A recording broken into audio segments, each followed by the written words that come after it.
Today, we're going to be talking to Christopher Lehman from a company called Care that uses radar and AI technology in order to detect patterns in residents, including fall prevention.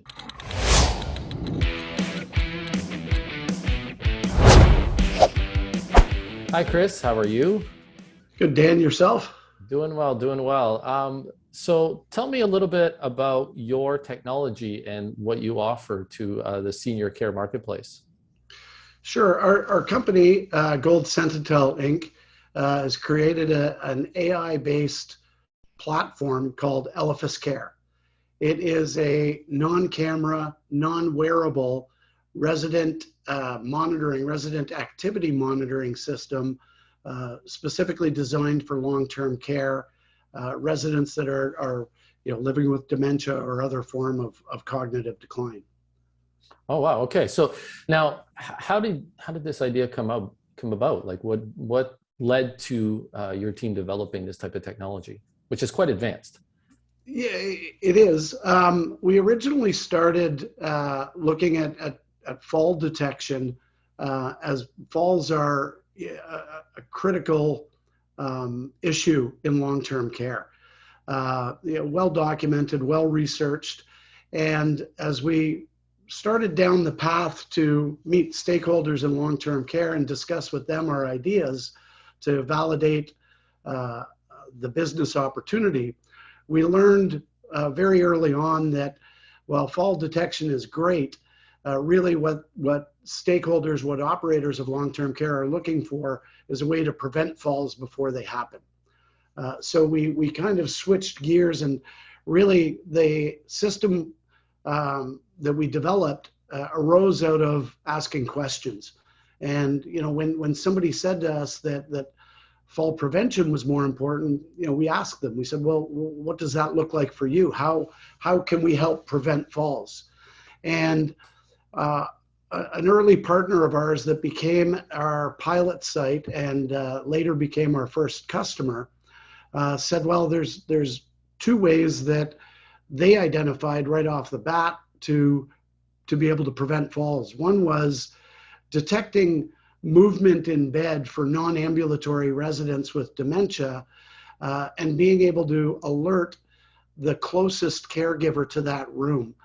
In long-term care, they don't restrain residents. They used to. It used to be that somebody with dementia that was non-ambulatory, because they've forgotten or they don't realize that they've lost the ability to walk, they'll still attempt to exit their bed. And that will result in a fall 100% of the time.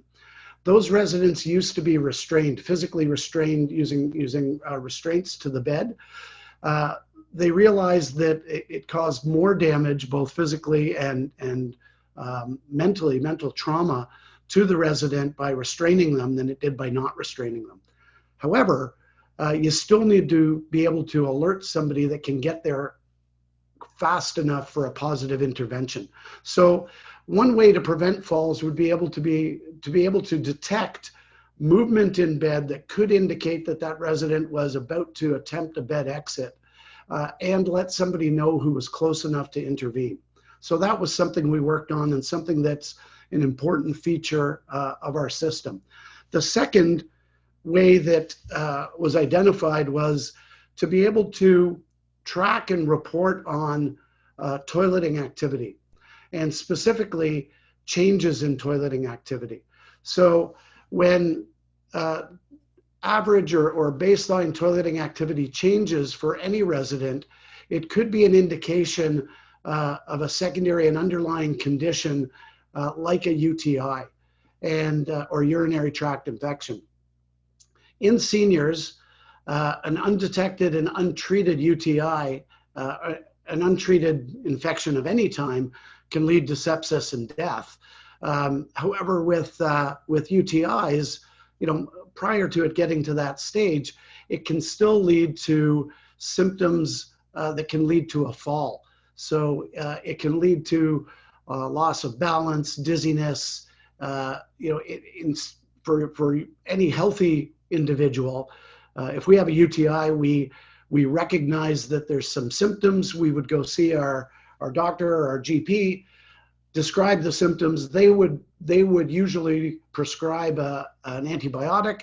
We would take that and it would clear up and go away in a couple of days. Seniors living with dementia don't recognize that there's been a change. They don't necessarily recognize that there's discomfort. So if it's unobserved, if the change is unobserved, it can go undetected, and it can lead to a fall or a cascading effect of just undetected illness. So those two ways primarily were identified to us as being ways that through monitoring, through detection, we could help to prevent falls. So we built a system around more around detection of changes in activity, and allowing or helping a facility to be able to prevent falls rather than just detect falls. We do detect falls instantly and alert for it, but it really became the impetus for forming a clinical advisory group then to say, okay, let's really deep dive into the daily workflows of the clinicians and see what else we can do to help them with their care planning and assessments.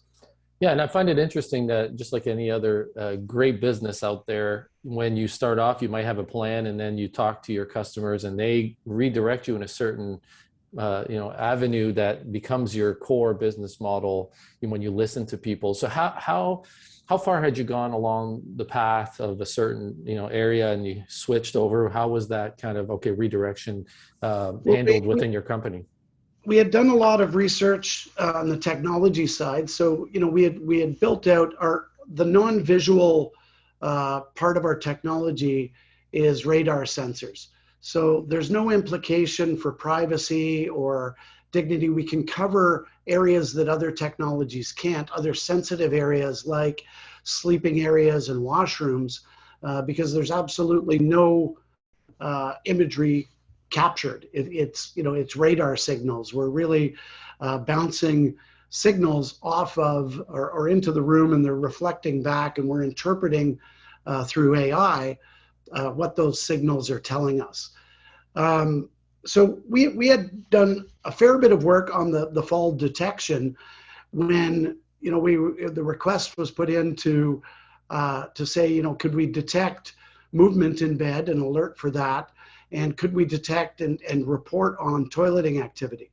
So we said sure we could, and we started down that road, and we started building those features into the product, and we really at that time said, let's ask more questions. We formed a clinical advisory group, and we said, based on that early feedback, let's see if we can uncover potentially other ways that we can help reduce harm, improve outcomes, improve quality of life in long-term care. And what we discovered was that there were a number of what's called activities of daily living, or ADLs, that our technology could track. We don't track all of them, but there's a number of them that we could track and report on. And through working with our clinical advisory group, they said, it's impossible for us to review and look at every resident every day for every activity. However, what would be beneficial would be, if your technology could baseline everybody and then just flag those residents where there's a change. So what we came up with that we measure, in addition to toileting activity, so we measure toileting frequency and duration, the number of visits and how long a resident spends in the washroom. We also track active versus sedentary time, how long they're still, whether they're in bed or sitting in a chair. We track movement, how fast they're moving, what their gait is, or how fast they move. We also track how long they take to get out of bed. And we look for, so we baseline everybody on those measurements, and then we look for variances or deviations to the baseline. And we report only on those residents, because And we do this every shift. So at every shift change, the frontline care workers can review those residents in the prior 8 hours whose activity has changed from their baseline. So it may only be a handful of them, but these residents often are, again, because there's a very high percentage in the demographic that have dementia or are suffering from some other form of cognitive decline caused by stroke or other reason, aren't able to communicate when there's a change. We let their activity, their actions speak for them. So if they're suddenly taking longer to get out of bed or they're getting out of bed faster, both of those things could indicate, for instance, again, that may be indicative of a UTI or an incontinence issue. Any change in condition caught early leads to a better outcome and less suffering for the resident. So that's what we do. We have a mobile app that we can present that data in a report that can be reviewed in seconds. And that was also really, really important for long-term care. One of the things they told us really early on, Dan, was that if we're going to build any technology for long-term care, it can't be anything that takes time. It has to be something that saves time, because they said, we frankly, we don't have any time. And in North America, there is a crisis, a staffing crisis in nursing and personal support workers, or in the US, they're referred to as nurses' aides. Everybody's short-staffed. So we said, okay, great. Let us come up with something then that can actually save you time on a shift by shift. Every care worker can actually recover time in their shift and put that back into direct care time, caring for the residents. That's incredible. And it's like every good AI these days, as we're seeing, is all about taking big data and making it, usable for people to read on a daily basis. When it's too much information, you can't do much with it. But what you're doing is you're bringing it down, like you said, to a report that allows the nurse's aide and the staff to be able to go through that. Now, are you feeding that into anything else? Like, are you integrated with other tools where the actual resident care is being registered for, compliance purposes and so on?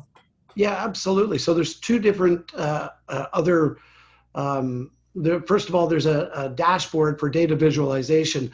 The mobile report is really an exception report where deviations to those baseline measurements, when those happen, we report them. But for every resident, any other practitioner across the continuum of care and long-term care can view long-term trends for all the same measurements for residents. So if a physiotherapist or a recreation coordinator wants to take a look at the long-term trends, for instance, for active versus sedentary time over, the past 3 months, that data is visualized by day for the past week, by week for the past month, or by month for the past year. So MDs, physiotherapists, RIMDS coordinators, recreation coordinators can all go in and look at any resident and see how they're trending over time. Because some of these things, the daily changes may be within the thresholds where they're not being reported as an exception, because they're in an allowable range to say, look, if they go to the washroom once more a day or once more per shift, we don't need to see that because it's not meaningful enough. But if they're going once more per shift and it's not being captured, but it's continuing to trend upwards, that may be a concern over a week or over a month. Secondly, we do also integrate with any EHR, electronic health record system. We're presently integrated with point-click care. That's where our first customer utilizes point-click care for their EHR system. So we receive all the resident census data, demographic data from point-click care. That is beneficial for the facility because they don't have to maintain two systems. Changes to the resident census data that occurs within point-click care are automatically reflected in Elephas Care in our system. So if a resident changes rooms or moves, or somebody comes in or goes out, they don't have to maintain two systems. We're also working with the facility now to find anywhere that the data can be uploaded into, for instance, things like progress notes and different areas within point-click care.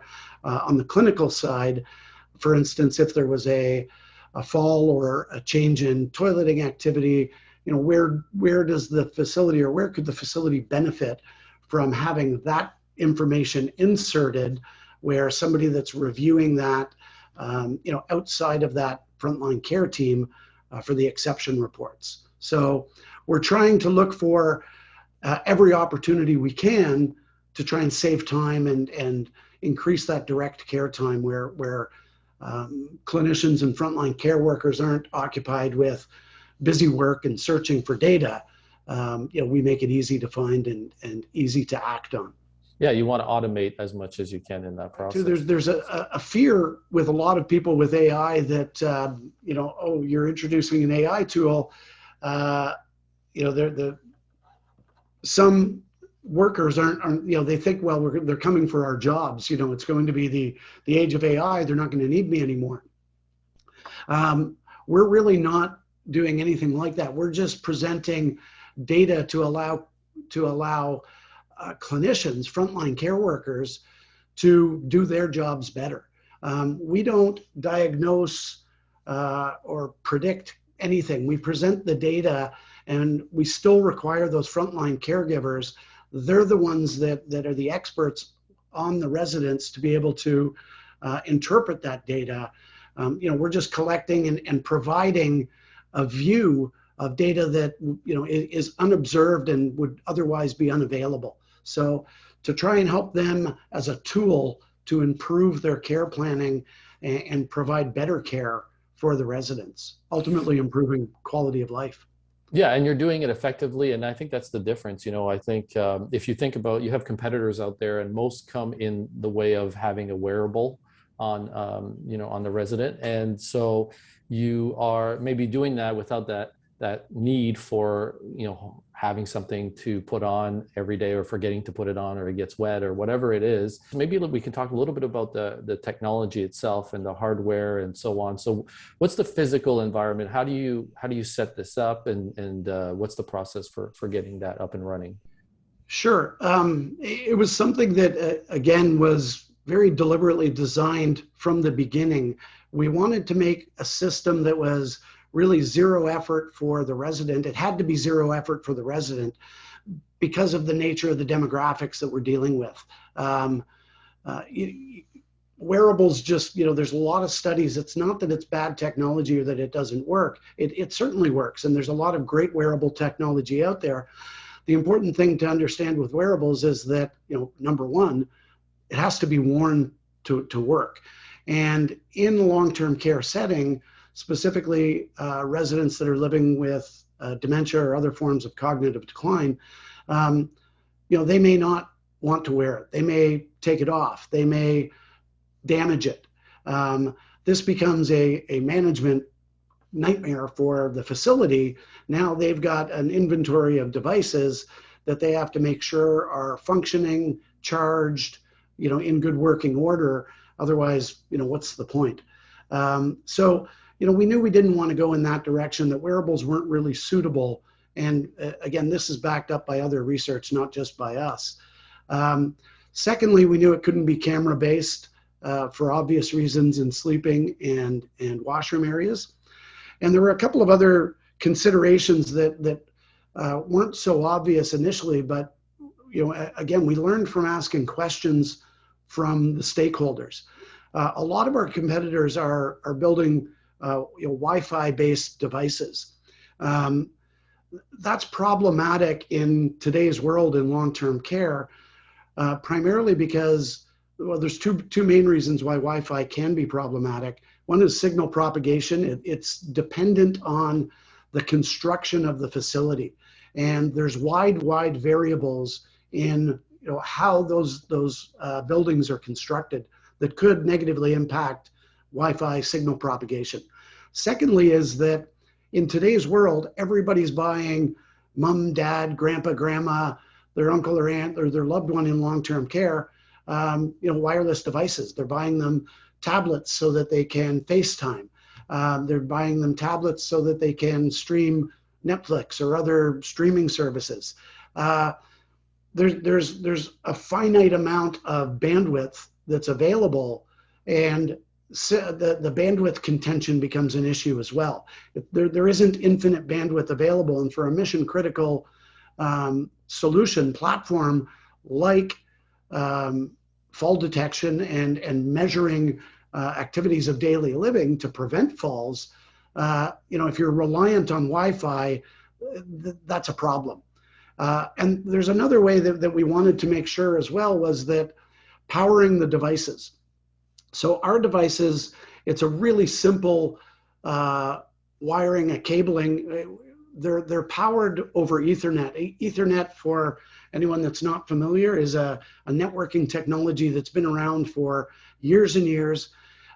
There's a lot of companies that can put the cabling in. It's inexpensive cabling, much less expensive than having to cable an electrical outlet for a device. So the sensors are powered through a single Ethernet connection that goes back to a power over Ethernet or PoE switch. That's all networked together. We've got a server on site that does the signal processing and the AI and sends the alerts back to the phones and the dashboards. So it becomes a very cost-effective even for a retrofit. Again, one of the less obvious considerations that seem to be lacking in some of our competitors that are AC powered is that, in any setting, the AC is down near the baseboards, which is fine. You can put a sensor or a camera, high up on a wall, and you can run a cable that's long enough to plug in. It's not the length or getting down to that baseboard. Again, it's having something where you've considered the demographic.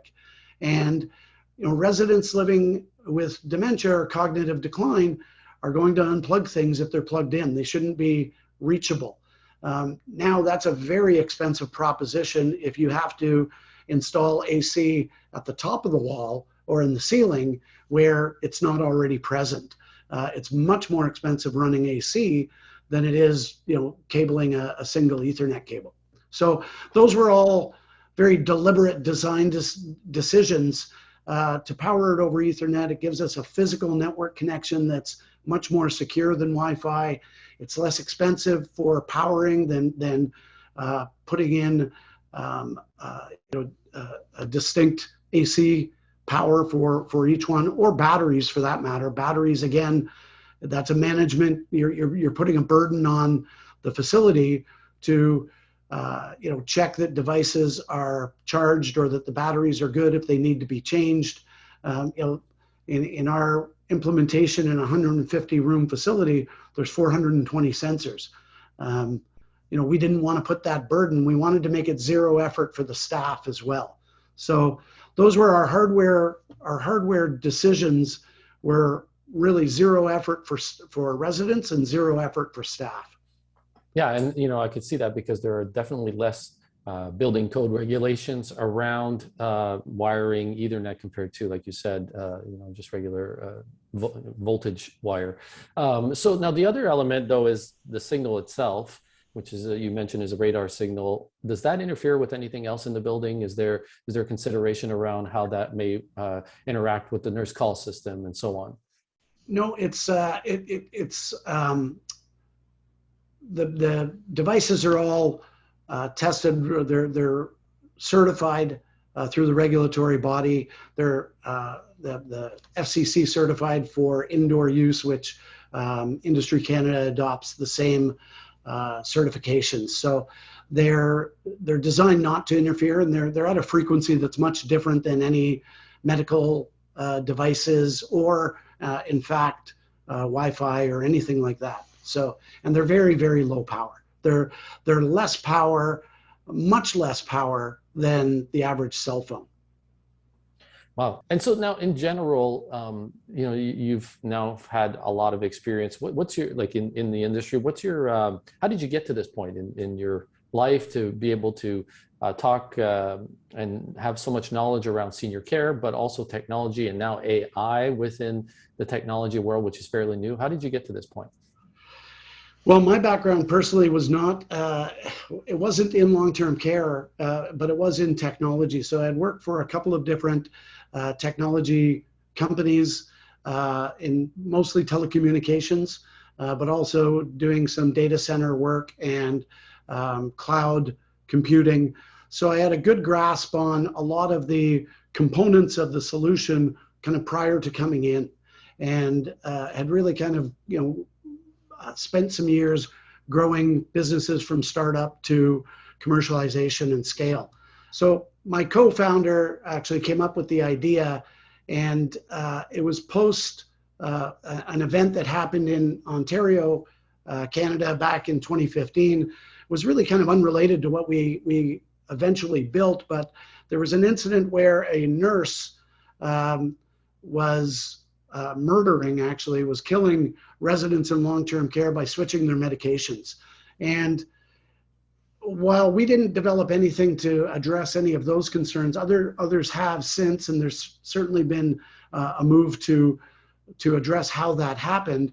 It really shone a light on what's happening in long-term care, and we started looking at, or my partner started looking at, some of the issues in long-term care, and that's where he came across, the huge incidence of falls, not only among seniors in general, but how acute it is.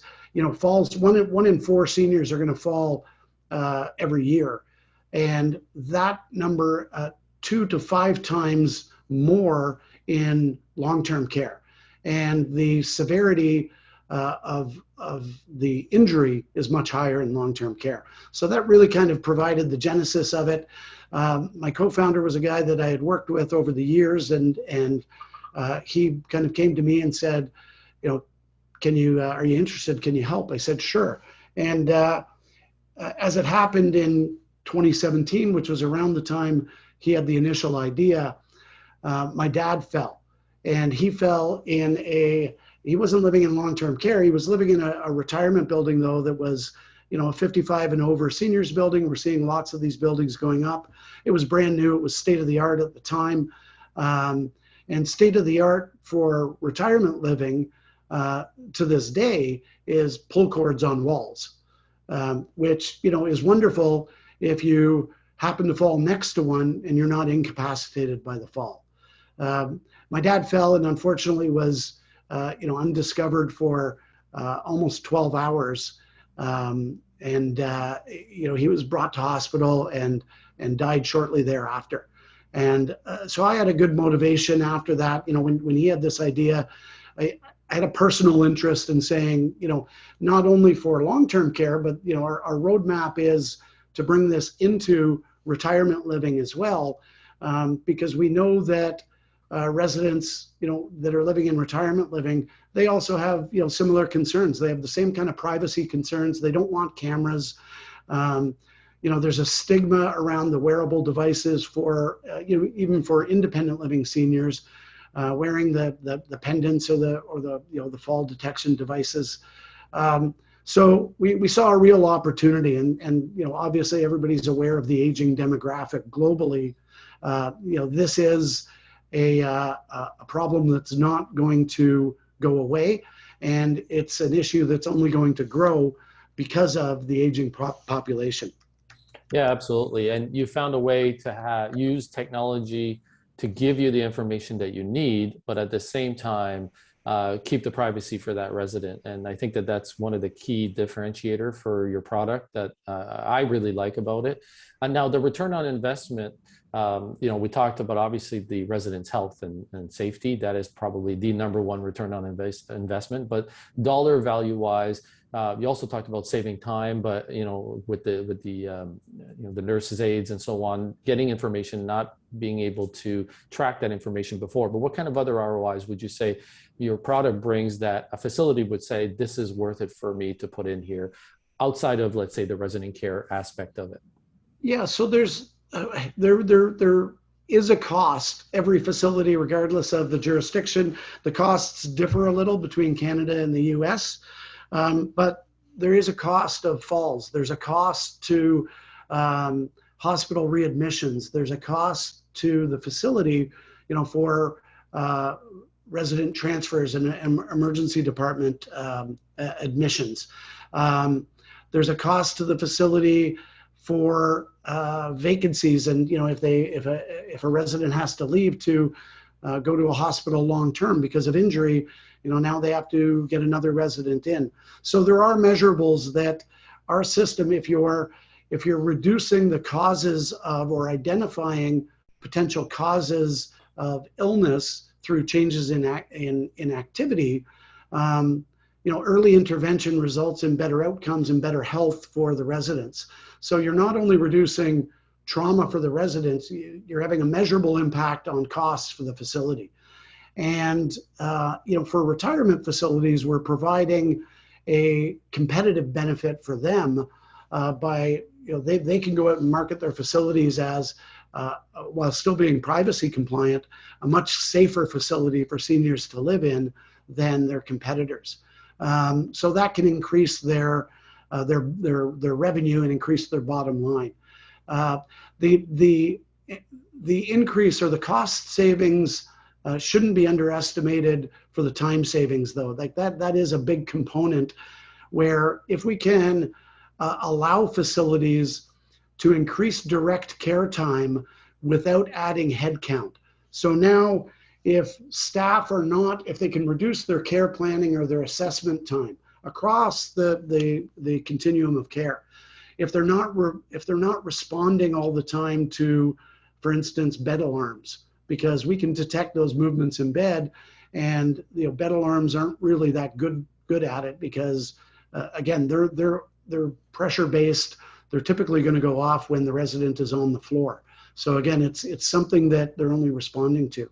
All of those things are measurable. That when the staff can be redeployed to be doing direct care rather than busy work, rather than administrative work, rather than or we can reduce the time for care planning and assessments.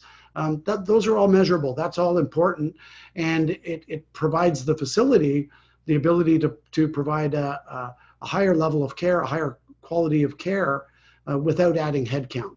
So our measured ROI, again, and we've tested this with our facility operators, is roughly 16 months. After the capital costs of the hardware for the solution and the installation, they're ahead of the ROI. The cost benefit comes out around 16 months. That's incredible. So is there anything else you want to add about your product or the story behind the evolution of the product and where it's going in the future? No, I mean, we're incredibly excited. The interesting thing with AI, so our device today is not considered a medical device by either Health Canada or the FDA in the US, because at this point, we're not claiming to predict, prevent, or diagnose anything. When we talk about fall prevention, we're not directly preventing falls. We're assisting the facility for them to be able to potentially prevent a fall. So if we can, again, getting back full circle to where we started with something like detecting movement in bed. Well, that's a detection that we're doing, and we're alerting a staff member to that so that they can, use that information to potentially intervene and hopefully prevent a fall. But we don't claim that alone is going to prevent a fall. However, AI, the wonderful thing with AI is that as we grow, as we gain customers, and we're covering more and more residents, the interesting thing is, what happens when we've got we're covering 500 residents or 1,000 or 10,000, in multiple different facilities, and maybe we've detected 5 falls in the same day. Now we have the ability, with looking at the data that we've collected to say, even though they're across multiple different facilities, what did we detect an hour before that fall happened? What did we detect 6 hours before, or a day before, or 24 hours before, or a week before? And is there any correlation? These are things that are really hard for humans to look at that data. And again, the facilities only know what happened in their own facility. Nobody's really got this data today. They don't have the activity data for seniors that precede a fall. When we can correlate that, there's a real hope that we can find a correlation and see something in the activity data that we can actually say, with a high degree of confidence, when something happens that we can measure, this looks like a marker that precedes a fall. And let's elevate this resident to a higher observation level for the facility, because we believe that they're at a higher risk for an imminent fall. That comes later down the road. There's a lot of different work we're doing on the R&D side, and we're really committed to innovation and continuing to look for ways that we can help push the envelope for detection in terms of activity detection and reporting, that we will kind of continue to do. And on the AI side, we really, it's greenfield, blue sky opportunity, whatever euphemism you want to use. We don't know. I mean, we may be able to look at detected activity prior to a stroke, in addition to falls. These aren't things that are, and excuse the pun, on the radar today necessarily, but as we can integrate closer with the EHR platforms as well, we can start working with those groups and with the homes to say, well, we don't detect strokes, and that's not in our data set today. If that data is available to us through the EHR record, we can start looking backwards now and saying, were there any unique changes in activity prior to any number of health events for seniors? So it's exciting. Yeah, absolutely. And that's probably one of the most interesting things about AI, is that we're going to all realize we're all creatures of patterns. And once there's enough information in there, we're going to be able to predict a lot of things. So where can people find more information about your product and your company? So they can visit our website. That's the best place to go. It's www.elephascare. So it's ELEPHASCARE.com. And then if they want to email info@elephascare.com, if they have any questions, or they'd be interested in seeing a demo for their long-term care or retirement community, we'd be happy to meet with them and provide a demo and show them how we can help them. Well, I think it's great technology, very interesting application of AI, and really thank you for talking to us about that today. And maybe we'll talk again in the future and see how it's evolved. Thanks, Dan. I really appreciate it, and love what you guys are doing as well. Just shining a light on all of the different technology and tools that are coming to market to help improve the quality of life for seniors. Excellent. Thanks, Chris. Okay. Thanks, Dan.